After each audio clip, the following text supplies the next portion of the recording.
voting has started in France. President Emmanuel Macron is facing a tough position. So to get more on this, let's go live now to SABC News correspondent Ross Cullen, who is in Paris for us. Ross, a very good morning to you here in Johannesburg. Thanks indeed for your time. So talk to us a bit about the turnout at polling stations. What does that look like?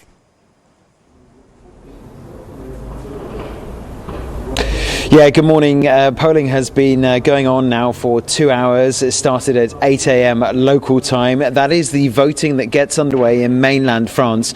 But voters living overseas, expats working abroad, have been able to cast their ballots on Saturday. Also, voters in France's overseas regions of Guadeloupe and Martinique, for example, in the Caribbean, voted on Saturday. We did see some low turnout numbers, actually, when you were looking at the data from Saturday. But today, election monitors really hoping that there won't be this issue of abstentionism, people turning out to vote. Some people had answered pre-election surveys saying that they were minded to stay at home this election. There are 12 candidates on the ballot paper at election booths like the one you can see behind me. That's just a primary school here in central Paris. 12 candidates on the ballot paper.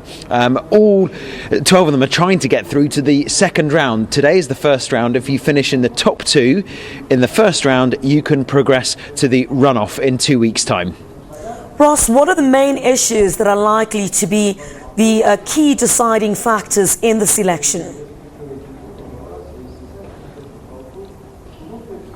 Well, there are three key issues. The climate emergency is always one that tops voters' concerns, but we have seen two issues that have become more prominent, especially over the last 6 months. Now, they are purchasing power and also the cost of living crisis. So Marine Le Pen, the right-wing nationalist who's trying to challenge Emmanuel Macron to take the presidency, she has spent the last 6 months travelling across France, particularly focusing on the cost of living crisis and her response to that price crunch. Also, we have seen the war in Ukraine. That has also had an impact on voters' concerns.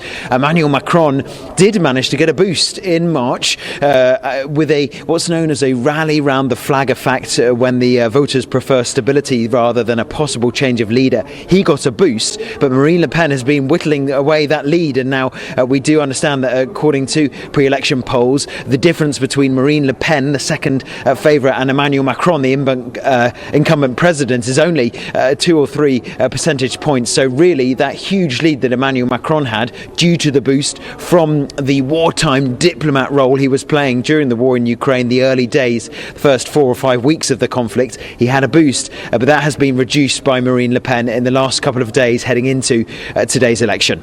Ross, what impact has COVID-19 had on the turnout, if at all? And what are the views of the people on how Emmanuel Macron handled the pandemic?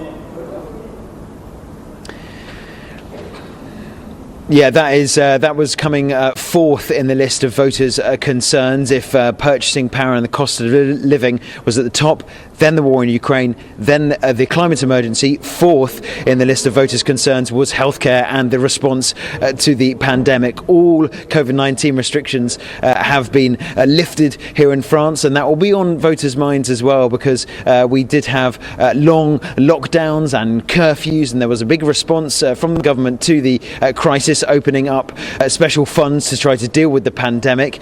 But there were a large number of excess deaths, and also millions of people actually contracting the disease over the last 2 years. So that will be one that's playing on many people's minds, and people are still taking the chance to choose to wear a face covering when they are coming to the polling station here today.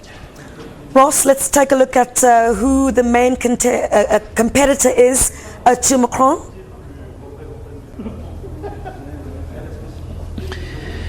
Yes, Emmanuel Macron is leading those polls. He is eligible to run again for re-election, but no sitting president has won re-election for 20 years. You have to go back to Jacques Chirac in 2002 to find the last time that a sitting US president won a second term in office.